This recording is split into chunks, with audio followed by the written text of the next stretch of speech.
আমি ভালো করে জানি বাতিজা যদি আমার অসুস্থতার খবর পায় অবশ্যই আমারে দেখতে আসবে। আর এই সুযোগে আমি আমার প্ল্যান কাজে লাগাবো। দরজার সামনেই বিশাল একটা গর্ত বানাইলো আবু জাহেল, আর গর্তের উপরে চাটাই বিছায়া এমনভাবে রাখলো যেন টের পাওয়া না যায়। আল্লাহর নবী রহমতের নবীর কাছে আবু জাহেলের লোকগুলি যায়, কয় মুহাম্মদ তোমার চাচা আবু জাহেল বড় অসুস্থ, কখন জানি মরে যায়। আল্লাহর নবী বলেন, কই আমাকে নিয়ে যাও, আমি আমার চাচাকে দেখতে যাব, আমি আমার চাচার সেবা করব। রহমতের নবী ঘর থেকে বের হয়ে গেছেন, নবীজি রওনা দিয়ে দিছেন, অথচ আবু জাহেল অসুস্থ নয়। আবু জাহেল ভালো মানুষ, সুস্থ মানুষ, ভান ধরছে অসুস্থতার। উদ্দেশ্য হলো গর্তে ফালায়া মায়ার নবীকে খতম করা। নাউজুবিল্লাহ। নবী জানেন না এই খবর, জানেন কে? আরেকটু জোরে বলেন, জানেন কে? গায়েবের খবর জানে কে? আল্লাহ নবী রহমতের নবীকে আল্লাহ যদি জানায় নবী জানে, নতুবা নবী জানে না, ঠিক কিনা? নবীজি বের হয়ে গেছেন, নবী জানেন না, কারণ আল্লাহ জানাই নাই। এজন্য নবী বের হয়েছেন আবু জাহেলের সেবা করার জন্য। সামনের দিকে আগাইতেছেন। আল্লাহ পাক রব্বুল আলামিন জিব্রাইল আমিনকে কই, জিব্রাইল তাড়াতাড়ি করে আমার বন্ধুর কাছে যাও। আমার বন্ধু তো উদার দিলের মানুষ, কখনো দুশ্মনের দুশ্মনী মনে রাখে না। আমার বন্ধু তো উদার দিলের মানুষ, কারণ আমার বন্ধুকে তো আমি রহমত বানায় পাঠাইছি। দুশ্মনের দুশ্মনী আমার বন্ধু ইয়াদ রাখে না। আর কিছুক্ষণ গেলেই তো আমার বন্ধু গর্তে পড়ে যাবে। আবু জাহেল গর্তে ফালে আমার বন্ধুরে খতম করতে চায়। জিব্রাইল তাড়াতাড়ি করে যাও, কারণ আমি আল্লাহ বদর যুদ্ধের পরে বন্ধুর বডিগার্ড সব বিদায় দিয়া আমি আল্লাহ নিজে তার পাহারাদার হয়ে গেছি। নবীজির পাহারাদার কে? আর একটু জোরে বলেন, কে? আল্লাহ বলেন, বন্ধু কোনো পাহারাদার লাগবে না, আজ থেকে আমি আল্লাহ পাহারাদার। সুবহানাল্লাহ। আজ থেকে আমি আল্লাহ তোমার পাহারাদার। মায়ার নবী, দয়ার নবী, রহমতের নবী হাঁটতেছেন। অল্প কয়েকটা কদম দিলেই নবীজি গর্তে পড়ে যাবেন। হঠাৎ করে জিব্রাইল আমিন হাজির। আবু জাহেলের বন্ধুগুলি এরা দেখে না, নবী তো দেখেছেন। নবীর কানে কানে আইসে জিব্রাইল কয়, নবী গো আর সামনে কদম দিয়েন না। আল্লাহু আকবার। যেখানে আছেন থেমে যান, থেমে যান। আবু জাহেল অসুস্থ নয় গো নবী। আল্লাহ নবী বলতেছেন, কও কি জিব্রাইল? বলে হ। আবু জাহেল অসুস্থ নয় গো নবী, আপনার খতম করার জন্য গর্ত বানায় রাখছি, আর কয়েকটা কদম দিলে আপনি গর্তে পড়ে যাবেন। অসুস্থ মানুষের ভান ধরে বিছানায় পড়ে আছে। আল্লাহ পাক আমাকে তড়িৎ গতিতে পাঠাইছে, যাও আমার বন্ধুকে যায় বলো আমি আল্লাহর আদেশ, বন্ধু যেন এখান থেকে রিটার্ন আবার বাড়ি চলে যায়। মায়ার নবী, দয়ার নবী এখান থেকে আর কথা না বলে ব্যাক করলেন। আবু জাহেলের লোকগুলি কয়ে, মুহাম্মদ যাবা না? নবী কয়ে, না না আমি যাব না। কেন? নবী কোনো কথা বলেন না, চলে গেলেন। কলিজার ভিতরে ব্যথা। আমি আমার চাচাকে বড় দিল নিয়ে, উদার মন নিয়ে দেখতে আসলাম, আমার চাচা বুঝি আমাকে হত্যা করতে চায়। চাচা বুঝি আমাকে হত্যা করতে চায়, আমার ক্ষতি করতে চায়। নবীজি রিটার্ন চলে গেলেন। আবু জাহেলের লোকগুলি দৌড়ায় আবু জাহেলের কাছে গেল, যা বলতেছি, উস্তাদ আর ঘুমায় থাকা লাগবে না, ঘুম থেকে উঠে যাও। কেন? কয় তোমার ভাতিজা আসে নাই। কস কি তোরা? বলে হ আসে নাই।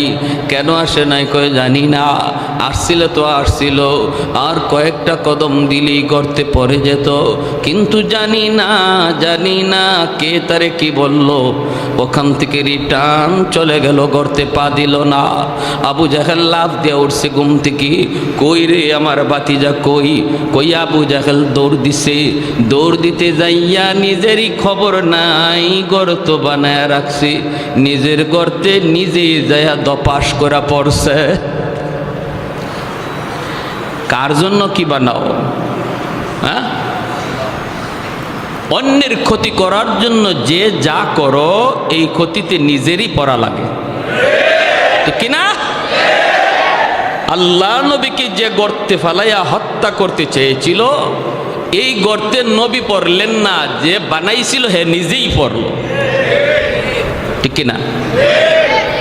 তাহলে আমরাও কি মানুষের ক্ষতির জন্য কোনো ফাঁদ বানাবো?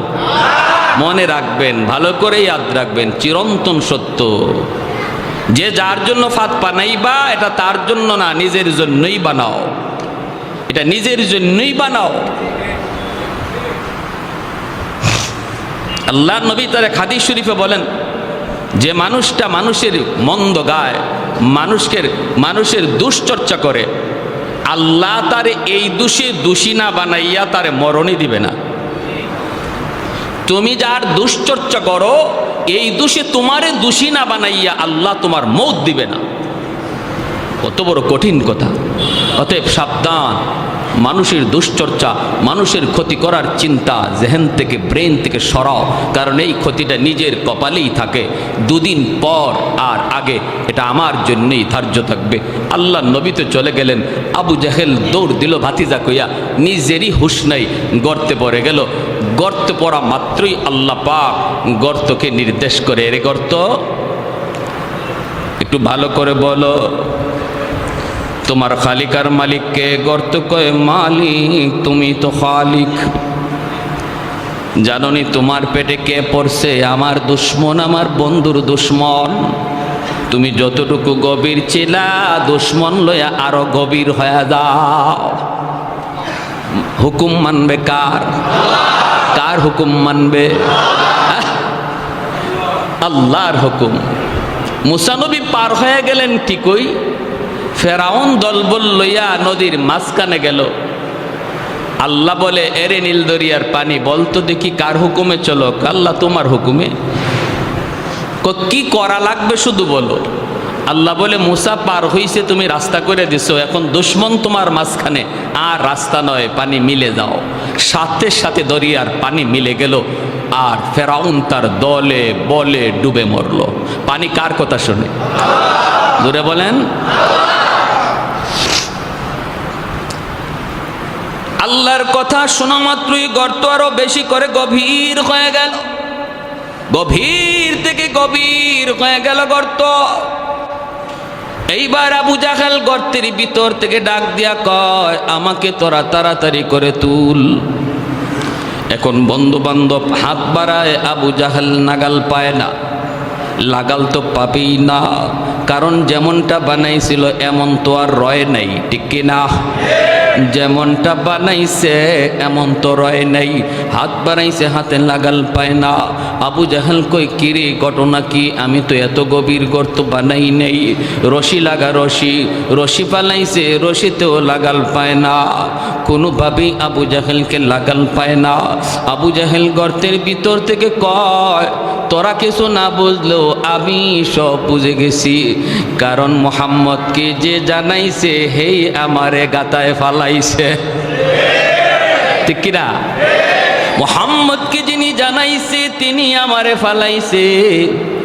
অতএব যদি বাঁচতে হয়, উঠতে হয়, তাড়াতাড়ি করে আমার বাতিজা মুহাম্মদের কাছে যাও। আমি এত গভীর গর্ত বানাই নেই, মুহাম্মদ ছাড়া আমাকে কেউ তুলতে পারবা না। দৌড়ায় তারা গেল নবীজির কাছে, যে বলতেছে, মুহাম্মদ তোমার চাচা আবু জাহেল গর্তের ভিতরে পড়ে গেছে, এখন তারে গর্ত থেকে তুলতে হবে। আল্লাহর নবী, দয়ার নবী বলেন, কও কি তোমরা? বলে, হ, গর্তে পড়ে গেছে। কোথায় গর্ত? কয়, তার দরজার সামনেই ছিল। এই গর্তের খবর নবী জানেননি না জানেন না? জানাইছেন কে? গর্তের কারণেই তো নবী ফিরে গেলেন। আল্লাহর নবী বলেন, কও কি তোমরা চাচা নিজেই বুঝি করতে পড়ে গেছে? বলে হ, তুমি যে হাত বাড়াইতে হবে, তোমার সাহায্যের প্রয়োজন। জাবানি জাবানি। আল্লাহর নবী রহমতের নবী, কারণ দয়ার নবী রহমত। শুধু মুমিনের জন্য, মুসলমানের জন্য আমার নবী রহমত নন, অমুসলিমের জন্য মায়ার নবী রহমত। ওয়ামা আরসালনাকা ইল্লা রাহমাতাল লিল আলামিন। রহমত বানাইছে কে? আল্লাহ নবী রহমতের নবী বলেন, চলো আমাকে নিয়ে চলো।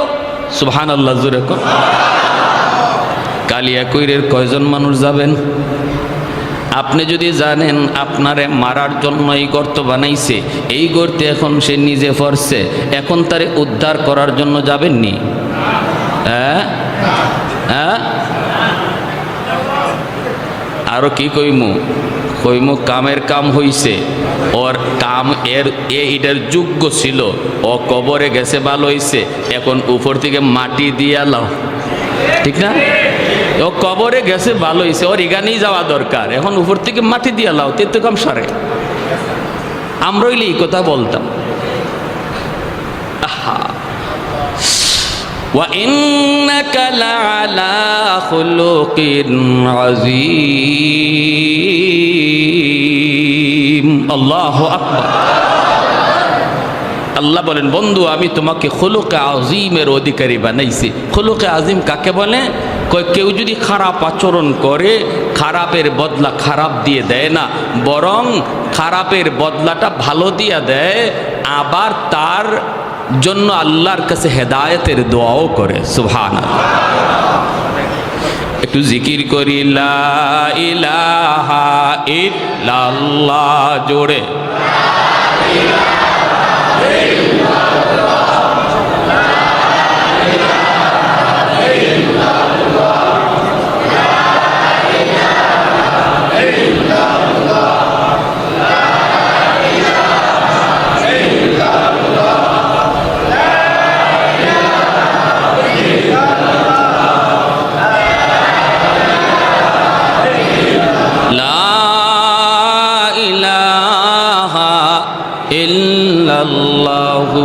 মুহাম্মাদুর রাসূলুল্লাহ। জোরে সুরে বলি সাল্লাল্লাহু আলাইহি ওয়াসাল্লাম। লাউ কানা মূসা হাইয়ান লাত্তাবা'নি। নবী বলেন, উম্মতের দল, আজ যদি মূসা নবী দুনিয়ায় থাকতেন, আমি নবীকে তিনি ফলো করতেন। নবী বলেন, যদি আজকে আগেকার নবীও দুনিয়ায় থাকতো, নবীও আমি নবীকে ফলো করত। অথচ আজকে মুসলমান, তুমি আজকে ইহুদিদের ফলো করো। ইহুদিরা যেই নবীর নবী মানে, আমার নবী বলেন এই নবী থাকলেও তোমার আমার নবীকে ফলো করে চলতো। সুবহানাল্লাহ। তুমি আজকে খ্রিস্টানদেরকে ফলো করে রে যুবক, কলিজায় ব্যথা, কোথায় রাখি যন্ত্রণা, কোথায় রাখি দুঃখ। আজকে খ্রিস্টানদেরকে তুমি ফলো করো, খ্রিস্টানরা যারে নবী কয় ঈসা নবী। আমার নবী বলেন, ঈসা নবীও যদি আজকে দুনিয়ায় থাকতেন, ওই নবীও নিজের মতো চলতেন না, তোমার আমার নবীর ফলো করে চলতেন। আর তুমি কারে ফলো করো? তুমি কারে ফলো করো? তুমি কারে ফলো করো? আজকে মুসলমানের ঘরে যদি আমার নবীর আদর্শ থাকতো, মুসলমানের সিরতে সুরতে লেবাসে লুবাসে আখলাকে আচরণে যদি আমার নবীর আদর্শ থাকতো, মুসলমান এত অশান্তির আগুনে জ্বলতো না, ঘরে অশান্তি থাকতো না, সমাজও অশান্তি থাকতো না, দেশও অশান্তি থাকতো না। আল্লাহর নবী রহমতের নবী, তিনি তো বের হয়ে গেছেন। ভালো করে নবী জানেন, আবু জাহেল এই গর্ত নবীকে মারার জন্য বানাইছিল। এরপরও মায়ার নবী বের হয়ে গেছেন। নবীজি চলতেছেন চলতেছেন, আল্লাহ বাধা দেয় না, আল্লাহ পাক রব্বুল আলামিন বাধা দেয় না, কারণ আল্লাহ তো নবীকে রহমত বানায় পাঠাইছেন। নবীজি গর্তের কিনারে ভিতরে আইসা আবু জাহেলকে ডাক দিলেন, চাচা খবর কি? আবু জাহেল গর্তের ভিতর থেকে আওয়াজ দিয়া কয়, ভাতিজা খবর তো নিজের চোখেই তুমি দেখতেছ। আল্লাহর নবী বলে, চাচা এখন কি করা লাগবে বলো? আবু জাহেল কয়, ভাতিজা বিশ্বাস কর ভাতিজা, আমি তোমাকে মারার জন্য এত গভীর গর্ত বানাই নেই, এত গভীর বানাইছি না। এখন আমি পড়ার পরে যদ্দূর বুঝতেছি গভীর, এ ভাতিজা আমি সব বুঝে গেছি। কে তোমারে সব জানাইছে? কে আমাকে গভীরে ফালাইছে? ভাতিজারে আমার বিশ্বাস হয়ে গেছে, মুই ফালাইও তুলতে পারবে না, রশি লাগাইও তুলতে পারবে না। তুমি যদি তোমার হাত না বাড়াও আমাকে তুলবার ক্ষমতা কারো নাই। আল্লাহ নবী রহমতের নবী বলেন, চাচা এদূর যখন বুঝলেন বাকিটা বুঝেন না কেন? এদূর তো বুঝলেন, বাকিটাও বুঝেন। আবু জাহেল কয়, আগে তুলো এরপরে সব বুঝবো। নবী কয়, না, জীবনে বহু কথা এমন কইছো, বহু কথা কইছো। আল্লাহ নবী গেছেন, আবু জাহেল হাতের মধ্যে কঙ্কর নিয়ে আসছে, হাতের মুঠির মধ্যে পাথরের টুকরা নিয়ে কয়, মোহাম্মদ কত আমার হাতে কি আছে, যদি বলতে পারো আমি তোমাকে নবী মানব। নবী কয়, আমি যে নবী এই কথাটা আমি বলবো না, তোমার হাতে যা আছে এটাই যদি আমারে নবী কয় তাহলে বিশ্বাস করুনি। করি মানে 100%।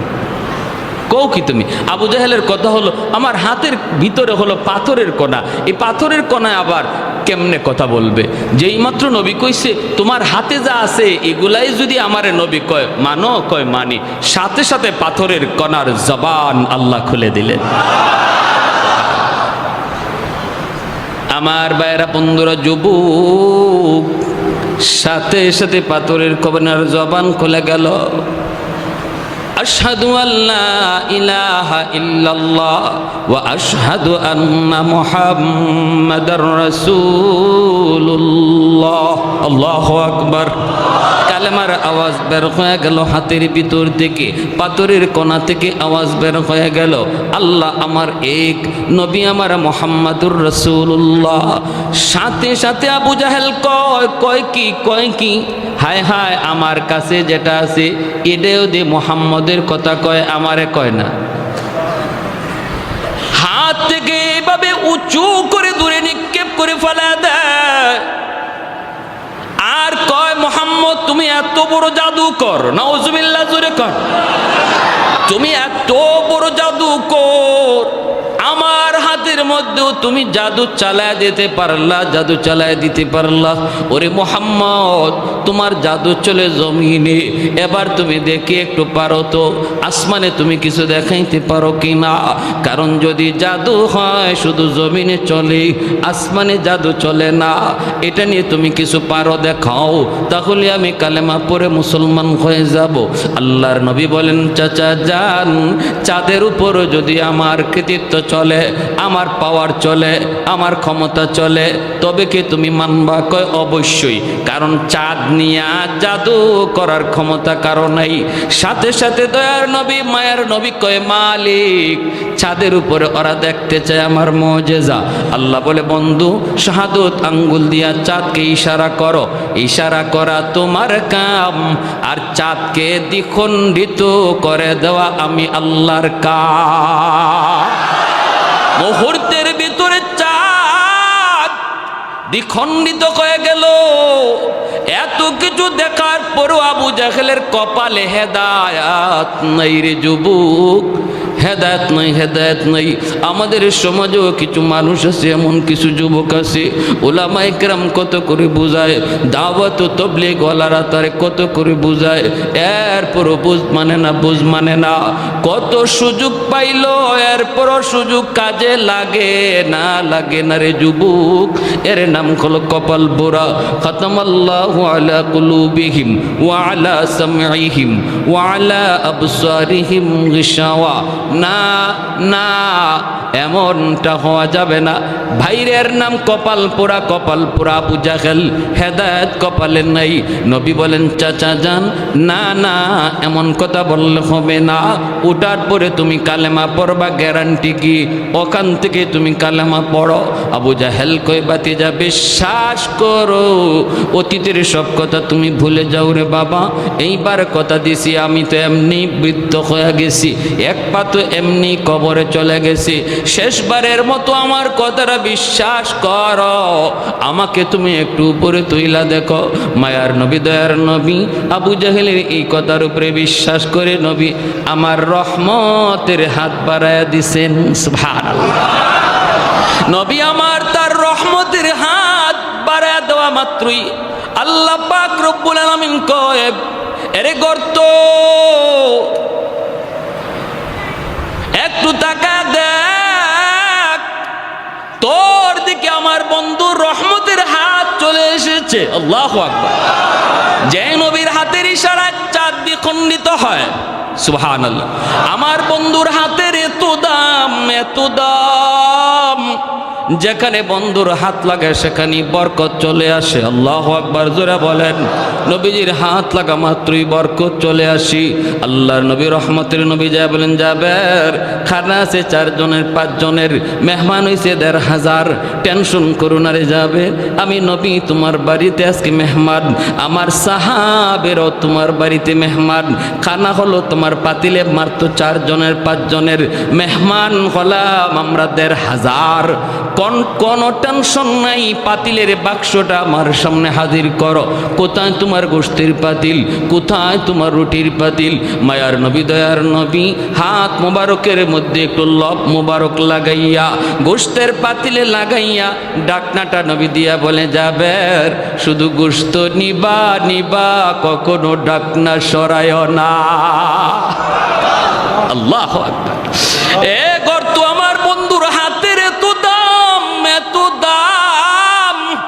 রদ্দে শামস নামক কিতাবের ভিতরে লিখেন, তাবুক যুদ্ধ থেকে ফিরে আসার পথে আল্লাহ নবী বিশ্রাম নিতেছেন, আলী রাদিয়াল্লাহু তাআলা আনহুর উরুতের যুবক মায়ার নবী আলীর উরুতে ঘুমাইতেছেন। ওই অবস্থায় সূর্য হেলে গেছে, আসরের রক্ত চলে গেছে, অথচ আলী আসরের নামাজ পড়েন নাই, আসরের নামাজ পড়তে পারেন নাই। নবীজি আসরের নামাজটা পড়েই আলীকে বলেন, আলী ও আলী তোমার উরুতে একটু বিশ্রাম নিব। নবীও জানেন না আলী যে আসর পড়েন নাই, অথবা নবী জানলেও মনে করছেন একটু পরে ঘুম থেকে উঠে যাবেন, আলী আসরের নামাজটা পড়তে পারবে। কিন্তু না না, আমার আপনার নবীর চোখ লেগে গেল, ওরে আল্লাহর গোলাম, এমন ভাবে চোখ লাগলো আর চোখ খুলল না। সূর্য ডুবে গেল, আসরের রক্ত চলে গেল। মায়ার নবী ঘুম থেকে উঠলেন, উইটা দেখেন আলীর চেহারাটা একদম বিমর্ষ হয়ে গেছে, কারণ নামাজ কাজা, ঠিক কিনা?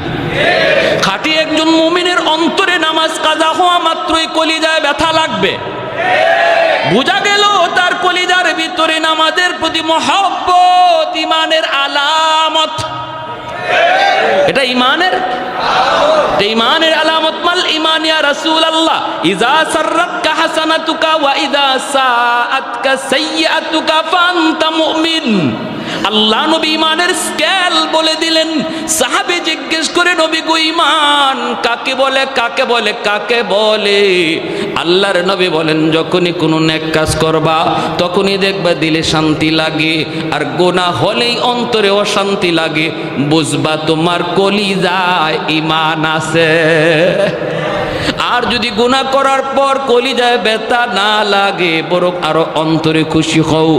কষ্ট, বড় আফসোস। আজকে আমাদের যুবক ভাইদের দিকে তাকাইলে অন্যায় করতেছে হাসতে হাসতে, অন্যায় করার আগেও কোনো অনুভূতি নাই, গুনাহ করার পরেও কোনো অনুশোচনা নাই। নবী বলে ইমানের আলামত না, এটা ইমানের আলামত না রে যুবক। তোমার খাতিরে আল্লাহ আসমান বাঁচায়া রাখছে, জমিন বাঁচায়া রাখছে। রব্বুল আলামিন কয়ে, রে জমিন থাম থাম, জমিনে যেই পরিমাণ গুনাহ হয় এই হারে যদি জমিনে গজব আসতো বহু আগেই জমিন ধ্বংস হয়ে যাইত। কিন্তু এরপরও আমি আল্লাহ কেন জমিন ধ্বংস করি না জাননি? ওয়াশাবাবু খুশা, জমিনে এমন কিছু যুবক আছে যেই যুবকের কলিজায় আমি আল্লাহর ভালোবাসা, যেই যুবকের কলিজায় আমি আল্লাহর ভয়, যেই যুবক যৌবনে আমি আল্লাহকে ভয় করে চলে, অন্যায় কাজে যায় না, মদ গাঞ্জার দিকে যায় না, বাপ মার সাথে বেয়াদবি করে না, মুরব্বীদের সাথে খারাপ আচরণ করে না, গান বাজনার আয়োজন করে না, না না, ওই যুবককে মসজিদে পাওয়া যায়, উলামায়ে কেরামের সাথে চলতে দেখা যায়, অথচ যৌবনের চাহিদা ছিল তার গুনার দিকে দৌড়ানো, সেই পাগলা গোরার লাগাম টেনে ধরছে। রব্বুল আলামিন বলে, ফেরেশতারা শুন শুন, ওই যুবকের কলিজার দিকে যখন আমি আল্লাহ তাকাই, তখন এই জমিনের প্রতি আমার মায়া লেগে যায়। এখনো জমিনে এমন কিছু যুবক বন্ধু পাওয়া যায়, যৌবনের পাগলামি করে না, যৌবনে দাওয়াত ও তাবলীগের সময় লাগায়, হালাল ব্যবসা করে, না না, হারাম প্রেম ভালোবাসার দিকে যায় না। এ যুবক, তোমার কি একটুও কলিজাটা নরম হয় না রে যুবক? যে মালিক তোমাকে আমারে বানাইছে, ওই খালিক আর ওই মালিক বলে, যুবক আমি তোমার দিকে তাকায়া জমিন টিকায় রাখছি। ভাইরা আমার, আলী রাদিয়াল্লাহু তাআলা আনহুর চেহারা বিবর্ণ হয়ে গেল। আল্লাহ নবী বলে, আলী তুমি কি আসরের নামাজ পড়ো নাই? আলী বলেন, ইয়া রাসূলুল্লাহ নামাজ পড়তে পারি নাই। নবী বলে, কেন? আমাকে তুমি ডাক দিলা না কেন, জাগাইলা না কেন? আলী কয়, নবী গো, কলিজায় জিজ্ঞেস করেছিলাম, এ আলীর কলিজা বল, তুই কি নামাজের জন্য তুই নবীরে ডাক দিবি নাকি নবীরে ঘুমাইতে দিবি, কি করবে তুই বল? কিন্তু আমার মন বলে না রে আলী, নামাজ কাজা হয়ে যায় তোর হয়ে যাক, তবুও রহমতের নবীর ঘুম ভাঙ্গাইস না। মায়ার নবীর ঘুম ভাঙ্গাবি না, মায়ার নবীর ঘুম তুই ভাঙ্গাবি না রে, নামাজ তোর কাজা হয়ে যাক। এই কথা বলতেই আল্লাহ নবী হাত উঠায় দিছে আসমানের মালিকের দিকে।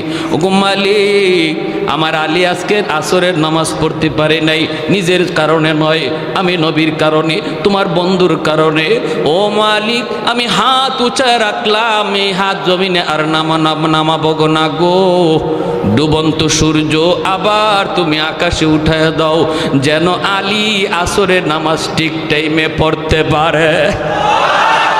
রদ্দুশ শামস নামক কিতাবের ভিতরে লিখেন, নবীর হাত এখনো নামান নাই, ওই হাত উপরে থাকতে থাকতে মালিক সূর্যকে ডাক দেয়, সূর্য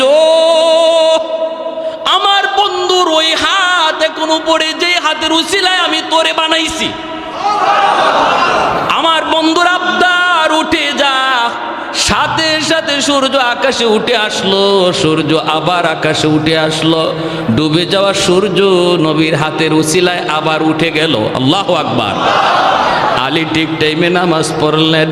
ওই নবী যখন হাত বাড়ায় গর্তের দিকে, আল্লাহ কয়ে, রে গর্ত, আমার বন্ধুর হাত চলে এসেছে, এখন আর রশি নয়, মই নয়, অন্য কোনো মানুষের হাতও নয়, আমার বন্ধুর হাত তোর ভিতরে চলে এসেছে, আর দেরি করবি না, আবু জাহেলরে উপরে উঠায় দে। লিফটের মতো মাটি আবু জাহেলরে উপরে উঠায় দিছে, আর আমার আপনার নবীর হাত ধরছে, নবীজি টান দিয়া তার উপরে উঠায় নিছে। কৌনাইন মুখতার খুদা তুমকো বানায়া, कौनैन मुख्तार खुदा तुमको बनाया, उम्मत का निगाहबान खुदा तुमको बनाया, उम्मत का निगाहबान खुदा तुमको बनाया।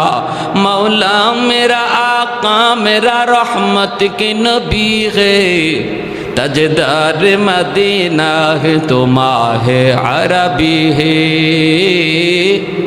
तजदार मदीना है तो माहे अरबी है।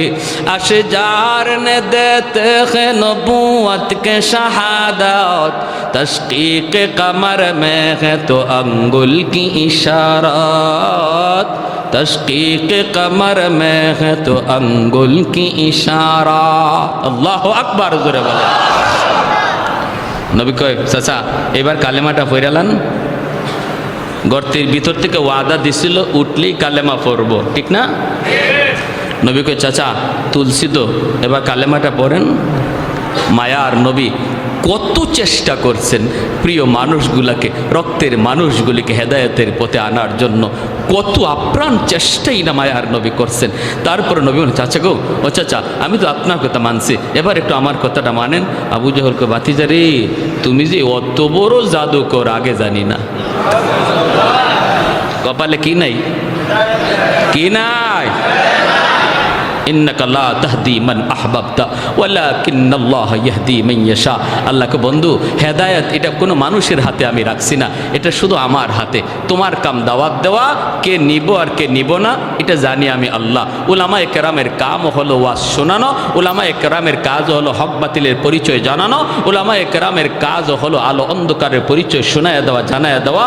মানবে কে আর মানবে না কে, এটা কার হাতে?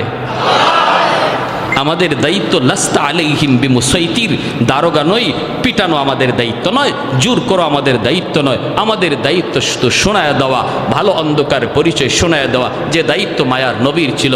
উলামায়ে কেরাম সেই দায়িত্ব নিয়ে মাঠে ময়দানে কাজ করে, কিন্তু কারা আসবে আর কারা আসবে না সেটা কার হাতে? এজন্য এত সুন্দর আখলাকওয়ালা নবী, যে নবীর আদর্শ আমার জীবনের প্রতিটা সেক্টরে আমি প্রতিনিধি, জনপ্রতিনিধি, দায়িত্বশীল। মায়ার নবী মদিনার রাষ্ট্রনায়ক, নজির আসেনি না নাই? আদর্শের নজির আসেনি না নাই? ফাতেমা মায়ার নবীর কুরাইশ বংশের মহিলা চুরির দায়ে ধরা পড়লো, আল্লাহর নবীর বংশের মহিলা চুরির দায়ে ধরা পড়লো। এইবার চুরির অপরাধ কি হাত কেটে দেওয়া, কিন্তু এই মহিলার হাত কাটলে কুরাইশ বংশের ইজ্জত যায়, নবীর বংশের ইজ্জত যায়। সাহাবাই কেরাম মায়ার নবীর কানে এই কথাটা কে শোনাবে? নবী গো, এই মহিলাটার বংশ আপনার, অতএব হাত কাটতেন না, বিচারটা একটু হালকা করা যায় কিনা, এই কথাটা নবীর কানে কে শোনাবে? সবাই মনে করতেছে শোনানো দরকার, কিন্তু শোনাবে কে?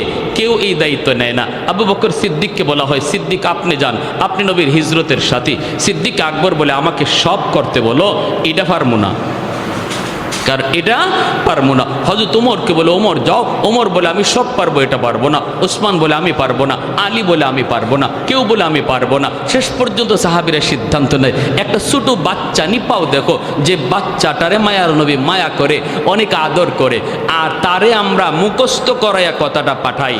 আর যদি নবী তার উপরে রাগ করে, আমরা তখন সালিশ হয়ে গিয়ে বলবো, ইয়া রাসূলুল্লাহ, ছোট মানুষ বুঝে না, মাফ করে দেন, শিখাইয়ে দিব আমরা, বিচারও করবো আমরা। এবার আল্লাহ নবীর কাছে পাঠানো হলো ছোট্ট একটা বাচ্চাকে, যার নাম হলো উসামা ইবনে জায়েদ, নবীজির নাতি, পালক পুত্র জায়েদ ইবনে হারেসা রাদিয়াল্লাহু তাআলা আনহুর ছেলে, যার নাম ছিল উসামা। নবীজির নাতি হাসান হুসাইনের মতোই, হাসান হুসাইন নবীজির মেয়ের ঘরের নাতি, আর ছেলের ঘরের নাতি অর্থাৎ পালক পুত্র জায়েদ ইবনে হারেসা, ওনার ছেলে উসামা।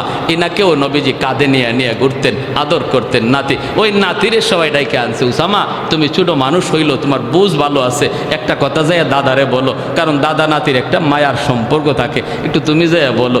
কি বলবো? যায় বলবা, দাদা, ও দাদা, দাদা।